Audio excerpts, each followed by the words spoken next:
Hello guys. Good morning. It's first day of December and officially here in Albany, it's summertime. Pero mukhang hindi naman summer ang suot ko. Kita nyo naman, malamig pa rin. Ganito po dito sa Albany. At hayaan nyo samahan ako sa vlog ko ngayon about my activities on this first day of December. At yun, gumising tayo ng maaga sapagkat kailangan nating maggawa ng ating reflection para sa parish bulletin. At kikita nyo naman dyan, punong-puno ang aming bulletin. At ngayon nga, after nating maligo, magayos ang sarili, ang unang-una natin, First Friday Mass. Dito po sa Clarence Estate kung saan dito po yung ating mga elderly na inaalagaan, yung mga hindi na po kayang alagaan ng kanilang mga pamilya dahil sa madami silang trabaho at kinakailangan ng special care ng mga professionals. Dinadala po talaga dito. At yan, pagpasok natin, kinakailangan mag-check-in muna po tayo, siguraduhin walang lagnat at siguraduhin walang COVID. At dahil nga po, usong-uso pa po ang COVID, alam nyo ba, dito may pang ilang wave na, may COVID na naman dito sa Western Australia. Kaya po, kada pumasok kami dito, kinakailangan kalikutin ng ilong. Kita nyo naman, pinapakita ko dyan. At eto po nga po ang kulang sa atin sa Pilipinas. Nakalimutan ko alam magdala nung ako ay umuwi ng Pilipinas. At yan nga po, magmimisa muna tayo. At dahil nga po, privacy, hindi ko rin naman pwedeng ipakita sa inyo ang mga elderly namin dito. Yan, tapos na po ako. Natapos na po, nakaalis na po sila. Inintay ko talaga silang makaalis bago muna ako mag-video. At salamat sa Diyos, meron namang 10 naman yata ang dumating sa atin. At yan, syempre, part of the day, kausapin natin ang inay. Sabihin mo yung... I'm mother of Father Joel. Ayan po, same time ang Pilipinas, kaya bagong gising? Bagong gising lang po ako. Kaya ganoon. Kaya ako medyo hindi maganda, hindi beauty. Pero beautiful again. Okay.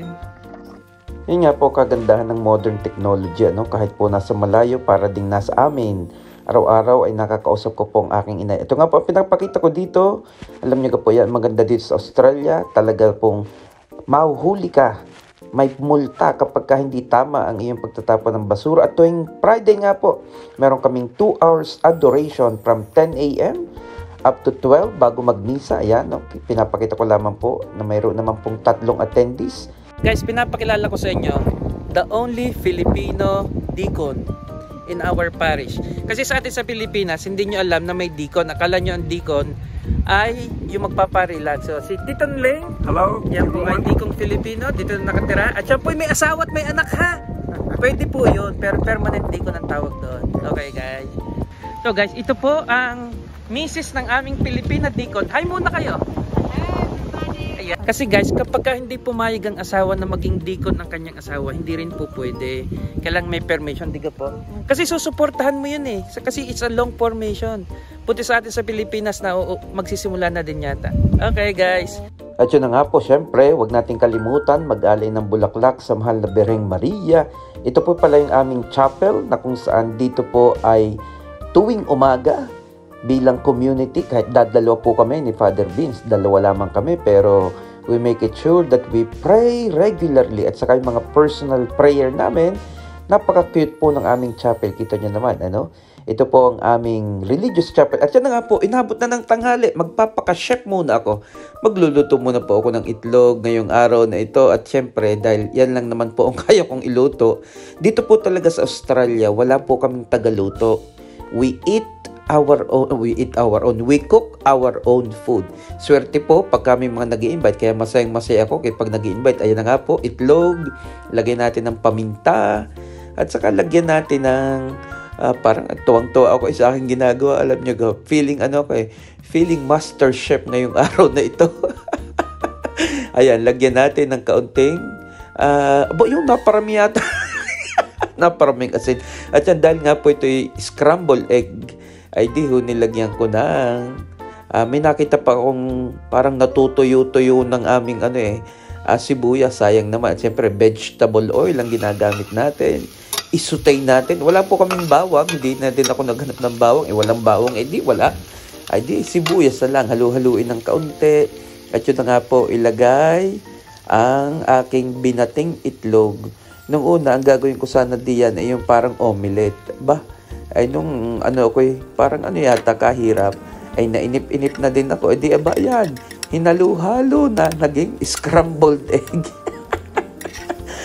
Lalagyan ko sana ng kamatis, wala din akong makita sa kusina. Ay di, sabi ko, yan na nga po. At yun na nga po, may nakita din akong tuyo. Yan, courtesy of Ate Hazel and Kuya Alfred. At saka po yung kanilang masarap na pusit.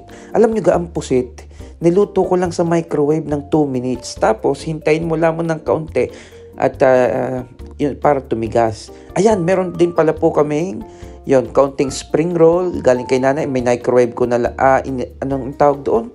Nilagay ko na lamang sa air fryer. Tapos yun na nga po, may kaunting prutas. Yan na nga, matapos akong kumain at magpahinga ng kaunti, lakad-lakad muna tayo.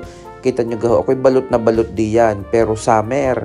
Kasi po, kaya nagbalot ako ng mukha, naiiyamot ako sa langaw. Dito po kasi, pag summer, napakalangaw. Kaya po, although malamig naman po talaga, kaya lang, kailangan kong takpan ang aking tenga at nakakaiyamot ang mga langaw. Ano kang pinagsasasabi ko diyan? Ayan, ipapakita ko po sa inyo ang kagandahan ng MU Point. Ito pong MU Point, kita nyo ga, payapa ang dagat. Tapos ay napakaganda ng simoy ng hangin. Ito po talaga nakakahanga dito. Malinis, kita nyo gayon. Meron pa doong nag-fishing.